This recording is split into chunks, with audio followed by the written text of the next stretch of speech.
Welcome to a bite-sized HIPAA Q&A video where we answer your questions about how HIPAA applies to your dental practice. We recently received the following question in our bite-sized HIPAA Q&A inbox. The writer says, "We recently made the decision to change our practice management software. Our practice had been using the previous platform for about 10 years. We've completed the migration process and we're now 100% on the new software. Are there any HIPAA requirements that apply to the old software that we need to be aware of?" Well, thanks for your question and congratulations on the successful migration. Those have the potential to be a real headache.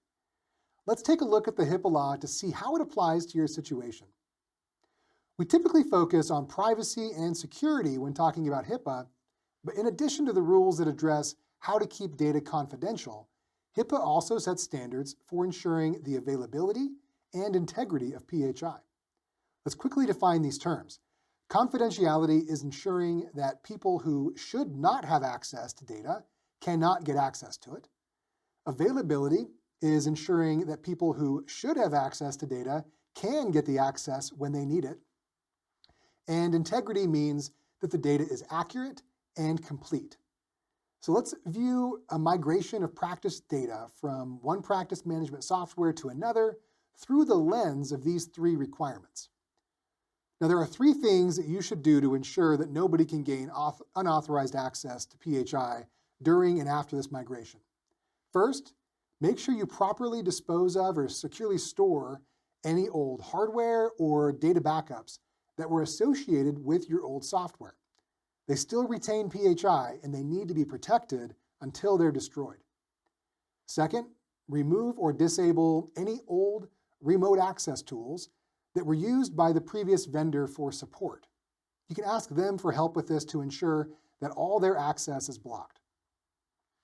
Third, check with your old software vendor to ensure they don't have any patient data stored on their systems, and if they do, request that they securely dispose of it. Next, let's look at protecting your PHI integrity. Integrity is ensuring that the data in your new system is the same as the data in the old system. In other words, you want to make sure the migration actually succeeded. There's always a risk of data corruption during a migration, so it requires careful planning and attention to detail to ensure that your PHI is transferred safely and accurately. Make sure that this planning and the migration itself are adequately documented to prove that you ensured the data was transferred correctly.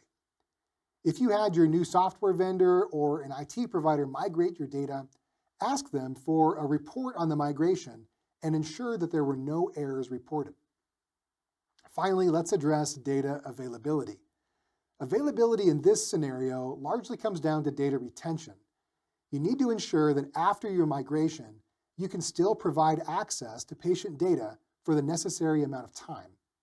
States require that medical records be retained for between 5 and 10 years, and HIPAA requires you to retain records regarding your HIPAA compliance for 6 years. You also need to ensure that you have access to patient records previously managed by the old software, even if you're not actively using it anymore. So before deleting data from your old system, make sure that your new system is operational and all data has been migrated successfully. Let's close with a word about documentation. In the world of HIPAA compliance, thorough documentation is your best friend. Keep records of the migration process, any agreements or contracts with the old software provider, and steps taken to ensure the proper handling and disposal of PHI-related data. These records will be very important if you find out that something went awry down the line. While your new practice management software is your focus now, don't forget about the remnants of the past. HIPAA compliance remains a top priority even when transitioning to new systems. So stay vigilant, stay organized, and continue to protect your patient's PHI with the utmost care. Your dedication to security and privacy will serve your practice and patients well in the long run. Here's to a seamless and compliant future with your new software. If you have a HIPAA question related to the day-to-day operations of your dental practice, feel free to send it my way. My email address is todd@bitesizehipaa.com. That's 1 P and 2 A's. I can't promise I'll be able to get to every question submitted, but I'll do my best to find the most applicable ones to address in our future Bite-Size HIPAA Q&As.